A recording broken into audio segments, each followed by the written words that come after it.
اللہ تعالیٰ کے کتابوں پر ایمان لانا وحی سے کیا مراد ہے، اور رسولوں پر ایمان لانے سے کیا مراد ہے، اور رسولوں کی تعداد کتنی تھی، آج ہم اسی کے بارے میں پڑھیں گے۔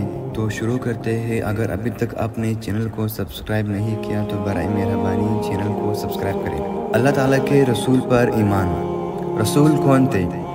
شریعت کی زبان میں رسول کی یہ تعریف بیان کی گئی ہے کہ رسول آدمی ہوتے تھے، اللہ تعالیٰ انہیں دستور عطا فرماتے ہیں، وہ اس کی تبلیغ کرتے ہیں، وحی الہی پانے پر انہیں نبی کہا جاتا ہے، اور اس کی تبلیغ کا حکم ملنے پر انہیں رسول کے نام دیا جاتا ہے۔ نبی نسل آدم کی وہ سعادت مند مرد ہے جن کے پاس اللہ تعالیٰ وحی کے ذریعے اپنا پیغام پہنچاتا ہے۔ وحی سے کیا مراد ہے؟ لغوی اعتبار سے وحی تیزی کے ساتھ پوشیدہ اشارہ کرنے کو کہتے ہیں۔ شریعت کی روح سے وحی اللہ تعالیٰ کا سچا اور پاکیزہ کلام ہے، اور اس کے وہ سچے احکامات ہیں جو وہ مخصوص طریقے سے اپنی برگزیدہ بندوں میں سے جس کے پاس چاہتا ہے اپنی فرشتے کے ذریعے پہنچا دیتا ہے۔ وحی اللہ تعالیٰ کا کلام ہے۔ یہ کلام مختلف زمانوں میں نازل ہوتا رہا، جس میں تحریف اور تبدیلی ہوتی رہی۔ وحی اپنی اصل حالت میں قرآن مجید کی صورت میں محفوظ ہے۔ یہ اللہ تعالیٰ کا کلام ہے جو تقریباً 23 برس کی مدت میں وحی کے طریقے سے نبی صلی اللہ علیہ وسلم پر نازل ہوا۔ رسولوں پر ایمان لانے سے کیا مراد ہے؟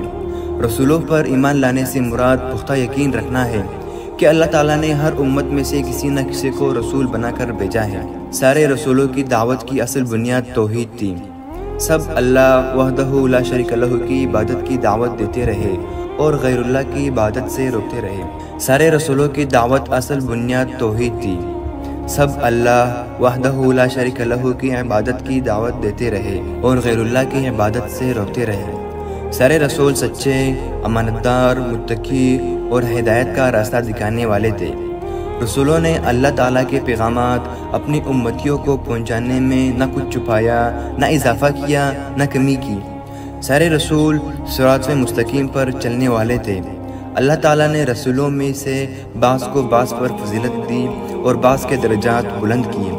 تمام انبیاء علیہ السلام اور رسولوں پر ایمان لانا واجب ہے۔ یہ ہماری عقیدے کا لازم جزو ہے۔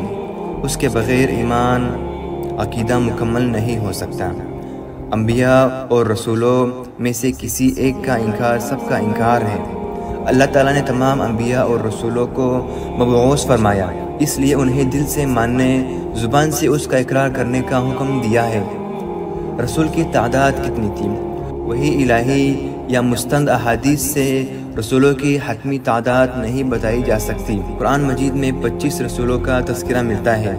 حضرت آدم علیہ السلام، حضرت ادریس، حضرت نوح، حضرت ہود، حضرت صالح، حضرت ابراہیم، حضرت لوط، حضرت شعیب، حضرت اسماعیل، حضرت اسحاق، حضرت یعقوب، حضرت یوسف، حضرت ایوب، حضرت ذوالکفل، حضرت یونس، حضرت موسیٰ، حضرت عزیر، حضرت زکریا، حضرت یحییٰ، حضرت الیاس، حضرت داؤد، حضرت سلیمان، حضرت عیسیٰ، حضرت یسوع، حضرت محمد صلی اللہ علیہ وسلم۔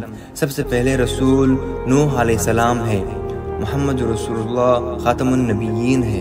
تو یہ تھی ہماری آج کی ویڈیو۔ انشاءاللہ اگلی ویڈیو میں ہم پڑھیں گے اللہ تعالیٰ کی کتابوں پر ایمان لانا۔ اللہ تعالیٰ کی کتابوں سے کیا مراد ہے؟ اللہ تعالیٰ کی کون سی کتابیں کس نبی پر نازل کی گئی ہیں؟ اللہ تعالیٰ کی کون سی کتابیں کس نبی پر اتاری گئی؟ اللہ تعالیٰ نے آسمانی کتابوں کے بارے میں انسانوں سے کیا مطالبہ کیا؟ تمام آسمانی کتابوں کے ساتھ کیسا تعلق رکھنا ہے؟ تو انشاءاللہ اس عقیدے کے بارے میں ہم اگلی ویڈیو میں پڑھیں گے۔ تب تک کے لیے اللہ حافظ۔